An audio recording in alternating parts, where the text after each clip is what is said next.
블랙럭의 글로벌 채권 최고 투자 책임자인 릭 라이더가 이런 인터뷰를 했어요. 22년에 저금리 시대가 끝났고 지난 20년 동안 자기는 어떤 거래를 기다려왔대요. 근데 그러면서 채권금리 한 세대 만에 찾아올 기회다라는 이야기를 했어요. 참고로 이 릭라이더라는 사람이 블랙락에서 운영하는 채권가 2조 달러예요. 그러니까 한국 돈으로 3천조 원이 넘죠. 그러니까 엄청난 돈을 굴리고 있는 사람이기 때문에 이 사람이 한 말에 대해서 충분히 받아들일 만하다. 무슨 이야기를 했냐면 채권이 한 세대 만에 찾아올 기회래요. 좀 더 자세한 건 뒤에서 말씀을 드리고, 일단은 채권 금리가 과거에는 장기적으로 저금리 시대로 들어가면서 장기채 금리 떨어지고 코로나 이후 유동성 공급하면서 인플레 올라가니까 금리 올리고 장기채 금리도 올라가고, 그리고 나서 최근에 이렇게 횡보하는 모습이 보이고 있고 인플레는 내려오고 있다. 물가가 올랐기 때문에 금리도 올렸던 건데 지금 물가 내려오고 있는 상태고 근데 금리는 안 내리고 있는 그런 상황인 거죠. 좀 더 확대해서 보면은 파란 색깔의 미국의 코어핏이 연준이 금리 결정하는데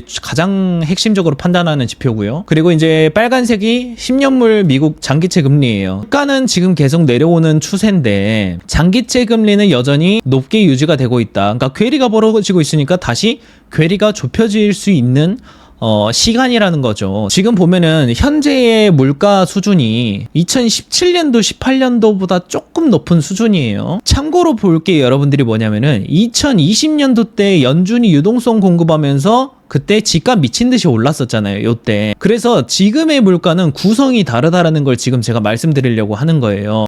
미국 전체 물가 안에서 서비스 물가가 한 60% 차지하거든요. 그래서 서비스 물가를 보면은 미국 전체 물가는 요 정도에 머물고 있는데 서비스 물가가 전체 물가 60% 차지한 서비스 물가가 지금 이 모양인 거예요. 그러니까 지금 물가가 더 낮아야 되는데 서비스 물가가 여전히 높기 때문에 전체 평균 물가가 이렇게 조금 위에 위치하고 있을 뿐이지 서비스 물가를 사실 제외하면 사실 실제 소비와 관련된 물가는 상당히 낮아야 된다라는 거죠. 서비스 물가 안에서 서비스 물가의 한 60% 차지하는 그게 이제 주거 물가거든요. 전체 물가의 한 33에서 34% 정도 차지하는 게 주거 물가인데 전체 미국의 물가는 여기에서 머물고 있는데 서비스 물가에서 가장 많은 비중을 차지하는 주거 물가가 너무 높게 유지되니까, 그러니까 집값이 비싸서 임대료가 비싸니까 지금 물가가 높게 유지돼서 안 빠지고 있는 거지 집값만 아니었다면 지금 물가 수준은 요 정도 됐다라는 거예요. 예를 들어서 볼까요? 지금 새로운 자동차 있잖아요. 뉴 비클, 새로운 자동차, 신차 물가는 지금 마이너스랑 0% 사이에서 왔다 갔다 하고 있고요. 그러니까 사람들이 거의 과거처럼 미친 듯이 사지 않으니까 가격이 이제 안 오르는 거예요. 물건 가격이 안 오르는 거죠. 2017년도, 19년도 요때 정도 되는 거죠, 지금. 자, 상품 물가, 식품이랑 에너지를 제외한 상품 물가도 보면 지금 요 정도예요. 거의 마이너스에서 이제 플러스로 전환될까 말까 한 정도고 17년도랑 19년도랑 비슷해요. 의류 물가 볼까요? 지금 마이너스로 가고 있고 물가가 디플레이션인 거고 17년도랑 19년도 보면은 비슷해요. 자, 에너지 볼까요? 에너지는 오히려 그때 17년도, 18년도 이때는 오히려 플러스, 인플레가 높게 잡혔었는데 지금은 오히려 에너지가 마이너스예요. 디플레이션이에요. 메디컬 케어 상품 볼까요? 거의 0%죠. 17년도 뭐 이때 보면은 뭐 요 정도 오히려 더 높게 유지가 됐었고, 식품 물가 볼까요? 유일하게 지금 평균 CPI랑 거의 비슷하게 움직이고 있고요. 자, 그러니까 제가 말씀드리고 싶은 게 뭐냐면 결국은 사람들이 그 돈이 여유가 있어가지고 사치적으로 쓰는 비필수 소비에 대한 물가는 마이너스를 찍거나 0%거나 1%대에 머물고 있다라는 거예요. 근데 지금 CPI가 2%대 중반이라고 해가지고 이거를 온전히 과거랑 똑같은 수준으로 받아들이는 게 아니라는 거죠. 지금은 사람들이 미친 듯이 돈을 쓰고 부으려고 하는 상황이 아니라 실제 물가는 1%대 또는 마이너스까지 가고 있는 상황인데 너무나게 높은 많은 비중을 차지하고 있는 주거 물가 때문에 지금 물가가 안 내려오고 있는 것일 뿐이다라는 거를 참조해 볼 필요가 있다. 지금 주거 물가가 근데 이렇게 미친 듯이 오르는 이유는 뭐냐면 20년도부터 유동성 풀리고 나서 모든 미국에 있는 거의 하와이, 캘리포니아 할 거 없이 모든 주의 집값들이 이렇게 미친 듯이 올라갔어요. 과거에 주택버블 1차 버블 때보다 훨씬 높은 2차 버블에 너무 높은 수준으로 올라갔고 집값이 너무나 이렇게 비싸지니까 로스앤젤레스, 샌디에이고, 샌프란시스코, 뉴욕, 마이애미 다 집값 버블이 엄청나게 형성이 되니까 집값이 비싸지면 자연스럽게 임대료가 올라요. 우리나라랑 미국의 차이가 뭐냐면은 우리나라는 전세 제도라는 게 있기 때문에 사실 월세에 대한 수요가 그렇게 크지 않을 수가 있어요. 그런데 미국은 전세 제도라는 게 없기 때문에 집값이 올라가면은 새로운 집에 대한 대출을 받으면 그 이자 어떻게 됩니까? 커버해야죠. 결국 월세가 비싸질 수밖에 없어요. 그래서 집값의 5에서 6% 정도로 월세가 유지가 돼요. 중위 주택 가격 대비 중위 임대료의 비율이 5, 6%로 유지가 된다라는 거예요. 그러니까 이 집값이 올라가니까 임대료도 비싸게 올라가고, 그러니까 아까 주거 물가가 높게 유지가 되는 거예요. 예.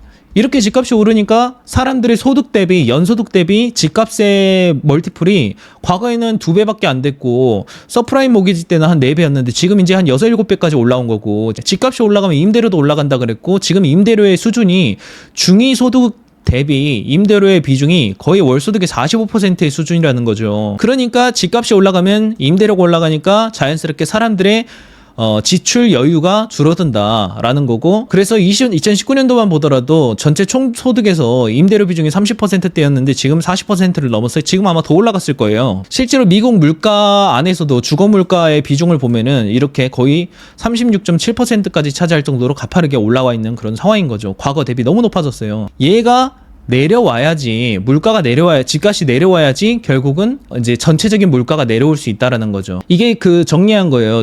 그 전체 인플레이션은 이 정도인데 거기에 구성이 주거 물가가 높게 잡혀서 그렇지, 사실 주거 물가를 제외한 물가들은 거의 1%대에 이렇게 머물고 있다라는 거를 우리가 참조해 볼 필요가 있다라는 거죠. 그래서 연준이 지금 얘를 때리지 말고 얘만 때려야 되는데 지금 아예 얘를 잡고 얘도 같이 잡으려고 지금 금리를 높게 유지하고 있는 그런 상황이에요. 왜냐하면 원래라면 얘가 내려오고 있었기 때문에 금리를 내려도 되는데 지금 상대적으로 트럼프가 상호관세 때리는 영향 때문에 조금 우려가 되는 거예요. 물가가 치솟을 거 아니냐라는 우려 때문에 지금 연준은 좀 지켜보기로 한 거죠. 그래서 얘에 대해서도 영향이 있는 걸 알면서도 지켜보고 있는 거고, 그리고 이 주거 물가에 대해서 집중적으로 지금 때리고 있는 거예요, 연준이.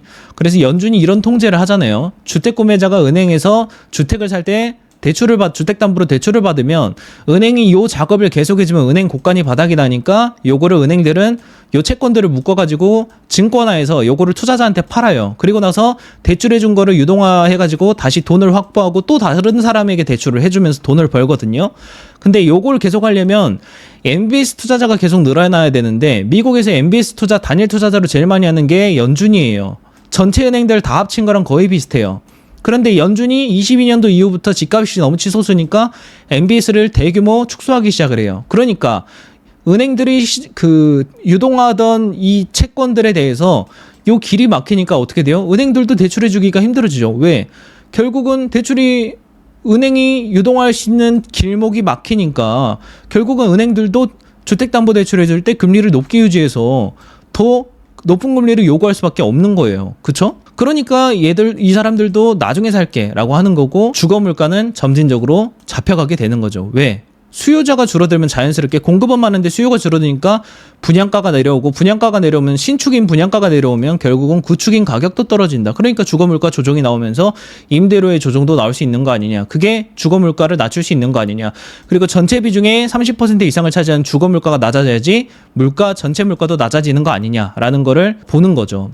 그리고 이제 참고로 유가도 지금 계속 사실 중간에 변동은 있지만 패턴으로 보면 장기적으로 계속 내려오고 있어요. 이렇게 안정적인 물가 가능성이 조금씩 생기고 있는 거죠. 왜냐하면 사실 5월 물가가 나오기 전까지만 하더라도 관세에 대한 이 높은 실효 관세에 대한 우려가 많았지만 실제로 5월 물가가 생각보다 치솟지 않았고, 그 이유는 기존의 기업들이 1, 2, 3월에 통해서 재고를 미리 대규모 수입해 왔기 때문에 요거를 사용하면서 물가가 안 오르는 걸 수도 있고, 그래서 이 추이를 연준이 지금 지켜보고 싶어하는 그런 상황이에요. 한 9월 정도까지. 그리고 이제 제가 요 배경을 설명드린 게, 아까 앞에서 제가 블랙락의 그 글로벌 채권 운용을 하는 이 CIO 투자 총괄 책임자가 이제 요런 이야기를 했다 했잖아요. 그 채권이 정말 보기 힘든 그런 일생에 한 번 올까 말까는, 뭐 세대에 한 번 올까 말까는 기회다라고 막 이야기를 했다라고 했잖아요. 이 사람이 이런 이야기도 해요. AI가 인플레이션을 낮춰줄 것이다. 왜 그런 이야기를 했을까? 이제 이 근거들을 좀 인터넷에 막 찾아보니까 BIS가 24년도에 썼던 레포트가 하나 있는데 이 AI가 도입이 돼서 가장 뭐 생산성이나 효율적으로 이제 기대를 많이 할 수 있는 것이 뭐 이제 제조업과 뭐 헬스케어 뭐 이런 부분이라고 하더라고요. 이렇게 높은 퍼센테이지의 뭐 효율 개선을 할 수 있을 것이다. 뭐 생산성이나 뭐 기대를 많이 할 수 있을 것이다라는 이제 이야기를 한 거죠. 생산성 부스트를 할 수 있을 것이다라는 이제 이야기를 했어요. 그러니까 이 블랙록 채권 CIO가 하는 이유가 AI를 통해서 이제 불량률을 자동으로 잡아내거나 아니면은 생산 효율을 높이는데 하면은 결국은 관세로 인해서 원자재의 물가는 올라가더라도 이거를 빠르게 제조해서 생산해서 만들어서 납품하는 생산 효율을 개선해가지고 오히려 AI가 인플레이션을 낮춰줄 것이다라는 주장을 하는 거예요. 그래서 이제 이 사람이 지금 보고 있는 뷰가 이런 것 같아요. 그래서 이런 것들 때문에 연준이 결국은 금리 인하를 계속 해나갈 것이다라고 이제 보는 것이고, 그렇게 돼서 지금 이제 물가는 내려오고 있는데 장기채 금리나 기준금리는 안 내려오고 있었잖아요. 근데 기준금리가 물가가 치솟지 않는 걸 보고 나서 내려오기 시작하면은 어떻게 될까? 장기채 금리도 자연스럽게 따라서 내려올 수 있는 가능성이 커지겠죠. 그래서 블랙록의 이제 라이더 이 투자 총괄하는 CIO가 채권 금리가 한 세대 만에 찾아올 기회다라고 이제 6월 30일에 이제 인터뷰 때 이런 이야기를 하더라고요. 왜 그런 이야기를 했을까 보면 여기는 이제 제 생각인데 장기간으로 5%대의 높은 이자를 20년물이잖아요. 20년 동안 5%대 이자율을 안정적으로 주는 채권에 투자할 수 있는 기회가 저금리 시대로 가면은 흔치 않을 기회라고 평가를 하는 겁니다. 이 사람은 과거에 이미 2011년도 요때인가요? 요때부터 이미 저금리 시대를 경험해 왔기 때문에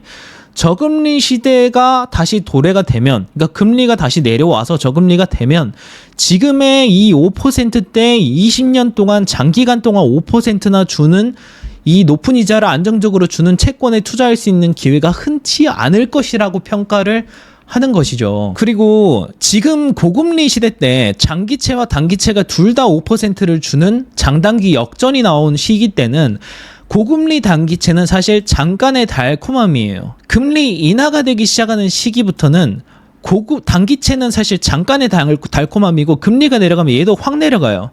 그러면 그때부터 남은 건 뭐냐면 고금리 장기채예요. 근데 고금리 장기채는 20년물이면 20년간 5%대 높은 이자를 받아갈 수 있는 기회이고, 이 시점을 놓치면 그 뒤에 이런 기회를 다시 잡을 수 있을지 없을지 모른다. 그래서 한 세대 만에 한번 찾아올까 말까 한 기회다라고 이야기를 하는 것 같다라고 이제 저는 그렇게 생각을 하고요. 그리고 이제 정부의 입장에서도 생각을 해보면, 이 국채를 발행하는 사람들의 입장에서 생각을 해보면 지금 단기채 비중이 21% 이상을 차지하고 있고 이게 계속 또 높아질 거예요. 그리고 지금 금리가 안 내려가면은 트럼프 정부가 이번에 감세안이 통과가 되면 금리가 높을 때는 방법이 단기채 발행밖에 없어요. 근데 단기채는 계속 원금과 이자에 대한 상환에 대한 부담이 계속 돌아와요. 계속 돌려막기를 해줘야 되는 거죠. 그러니까 부담이 많이 되죠. 그리고 특히 미국은 24년도부터 2025년도 최근까지만 보더라도 계속 단기채를 계속 찍어 발행하면서 지금 단기채에 다 의존을 하고 있다는 거예요. 지금 발행하고 있는 채권들 대부분이. 그래서 지금 미국의 국채 발행량을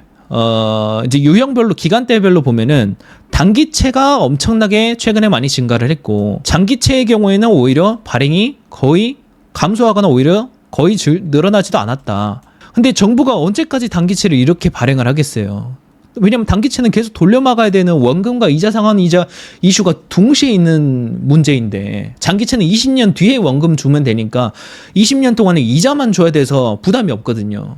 그러니까 여러분들 생각을 해보세요. 아파트 샀는데 계속 매일 원금 상환이랑 이자 상환에 대한 부담이 계속 생기면 어떡할 것 같아요. 예, 그런 내용인 거죠. 그래서 지금은 MMF가 단기채로 계속 몰려가지고 시장에서 대기를 하고 있는 거예요. MMF는 단기유동 자금이잖아요. 그래서 여기에 다 지금 미국의 국채가 한 6조 달러 정도 있는데, 요 6조 달러가 정확하게 미국 지금 단기채 보유량이랑 거의 비슷해요. 6조 달러. 그러니까 제가 이야기를 하는 게 지금 단기채는 100% MMF다, 지금 대부분이. 그리고 그 단기채를 지금 MMF를 통해서 조달을 하고 있는데, 투자금을. 근데 그 단기채 MMF를 운영하고 있는 애들이 얘들이에요. 골드만삭스, 블랙록, 뱅가드, JP모건 이런 애들인데 지금 그 블랙록에서 최고 글로벌 채권 투자 CIO가 2조 달러 이상, 3천조 원 이상 굴리는 애가 앞으로 나는 이거를 보고 있다 이런 이야기를 하는 거잖아요. 장기간 동안 5% 고금리를 받아갈 기회가 이제 없을 것이다. 이제 그런 이야기를 하고 있는 거니까 점진적으로 이들도 이제 점점 머니무브가 일어나겠죠. 지금이야 갈 곳이 없으니까 이제 여기서 대기 타고 있지만 기회가 오면 기회가 있는 시장으로 이제 점진적으로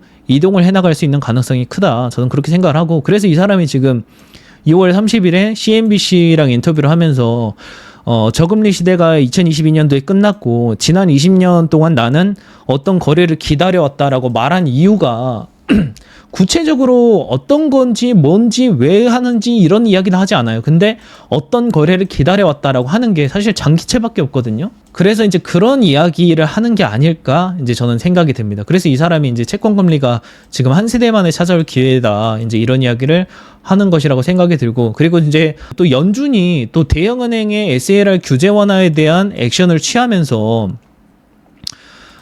조금 더 기대감을 많이 심어주고 있잖아요. 그 예를 들어서 대형은행이 기존에는 자본 비율에 국채를 매수하면은 이것도 리스크 익스포저로 담아서 자본 비율이 줄어드는 걸로 계산하겠다라고 하니까 은행들이 국채 매입을 꺼렸는데 SLR 규제를 국채를 그대로 반영하는 거는 감안하더라도 자본 비율에 회사 은행이 가지고 있어야 되는 최소 자본 비율을 완화시켜주겠다, 높여주겠다. 그러면 은행들이 대출을 더해주건 국채를 투자하건 뭔가 할 수 있는 여력이 더 생긴다라는 거예요. 그러니까 이런 규제적인 완화적인 측면에서도 국채 시장의 매력적인 가능성이 커지죠. 지금 블랙락 채권 CIO가 이야기한 거랑 좀 비슷한 움직임을 보이고 있는 거죠. 그리고 미국도 이제 외국인으로 국채 물량을 소화하기 힘들어요. 왜냐하면 미국의 지금 국채 발행량이 지금 거의 36조예요. 36조 달러. 그러니까 4경 원이 넘거든요.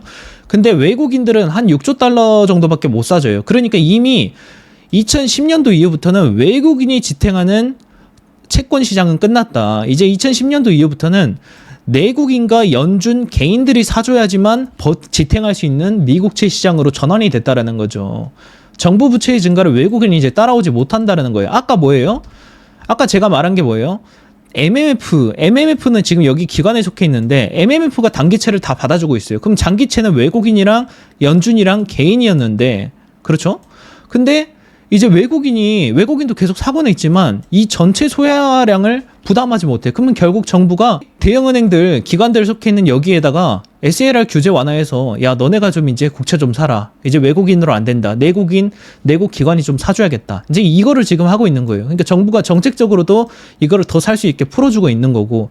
그리고 2010년도부터 보면은 외국인의 미국채를 보유한 사람들 투자자의 비중이 외국인이 줄어들고 내국인이 엄청나게 늘어나요. 이미 그때부터 내국인 중심의 국채 시장으로 전환되기 시작했다라는 거고 금리가 내려가면은 이제 단기채를 투자하는 거에 대한 매력도가 점점 떨어지겠죠. 금리가 내려가면 그러면 단기채 금리도 떨어지면은 결국은 단기채는 잠깐의 달콤함이었고 이제 20년 동안 나에게 5%대 금리를 줄 수 있는 게 뭐냐라는 생각들을 대형은행들이 하기 시작하면 장기채 매입을 늘릴 수 있다라는 거죠. 예, 그렇게 되면은 연준은 지금 아예 축소도 거의 줄여놓고 거의 포지션을 변동하지 않고 있다라고 하면 그때부터는 요 기간 안에서 특히 대형은행들을 중심으로 장기채 매입을 늘리고 또 대형은행들이 요걸 셀다운 해가지고 개인들에게도 팔아가지고 개인들의 비중도 높여나가면서 장기채의 매력도가 더 높아질 수 있는 하나의 시나리오도 있다라는 거죠. 그리고 요렇게 내국인 투자자들을 중심으로 국채 시장이 형성이 되면은 그때부터는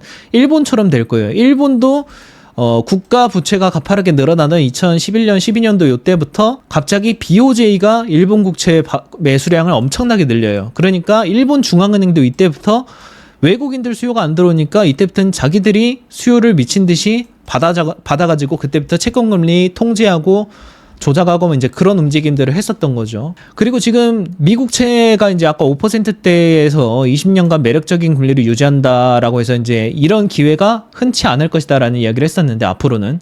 근데 요게 그럴 수밖에 없는 게 우리나라 국채금리 보세요. 우리나라 장기채금리 여기에 머물고 있는데 미국 장기채금리 여기에 머물고 있단 말이에요. 괴리가 벌써 1.5% 가까이 나요. 그러면은 기축통화국의 안정적인 국가인 미국에서 5% 금리를 20년간 준다는데 그거에 관심을 가질 것인가? 아니면 그 계속 떨어지고 있는 우리나라 장기채에 투자를 할 것인가? 생각을 해보면 달라진다라는 거죠. 그래서 아까 그 블랙락의 CIO가 그런 이야기를 하지 않았을까? 매력도가 더 커지니까. 그래서 이제 정리하면은 미국 장기채는 지금 다른 국가 대비 높은 이자율을 가지고 있고 장기간 받을 수 있는 요 높은 이자를 찬스이고, 단기채는 잠깐의 달콤함에 끝나기 때문에 결국 MMF 자금도 어디로 이동을 해야 된단 말이죠. 거기다가 정부가 대형은행 너네가 이제 야 국채 매입해도 돼. 야 너네 우리 규제 완화 해줄 테니까 국채나 이런 것들 좀 사봐. 이런 거를 하려고 SAR 규제 완화를 6월 25일에 통과가 돼서 지금 거기에 대해서 이제 사회적인 의견을 수렴해가지고 연말쯤에 최종적으로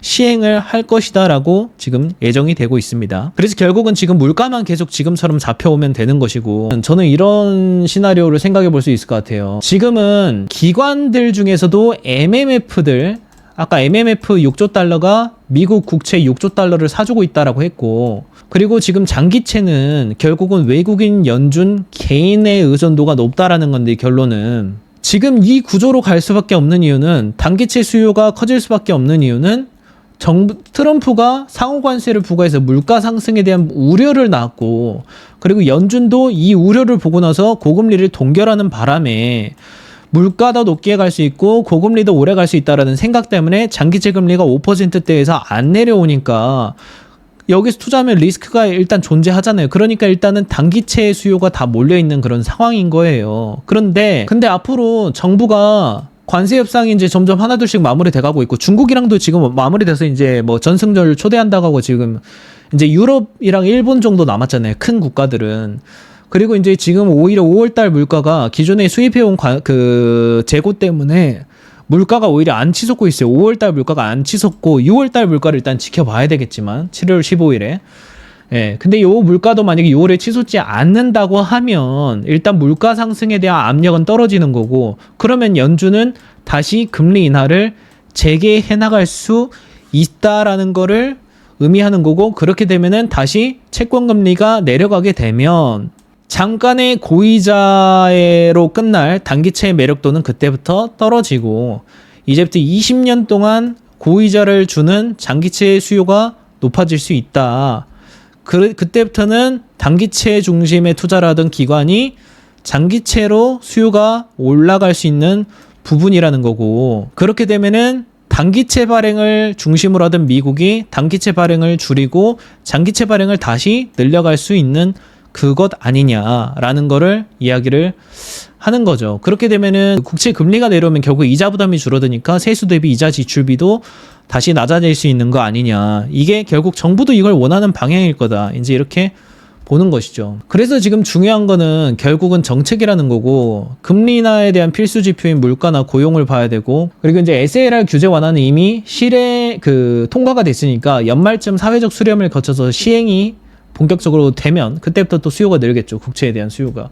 그리고 이제 관세 협상 결과가 또 중요하겠죠. 유럽이랑 일본은 아직 진행하고 있으니까 요게 아마 7월 9일 이전에는 그래도 어느 정도 윤곽이 나올 거라 보고 있고, 특히 일본 같은 경우는 지금 결정하기가 쉽지 않은 게 7월 22일에 또 참의원 선거가 있어요.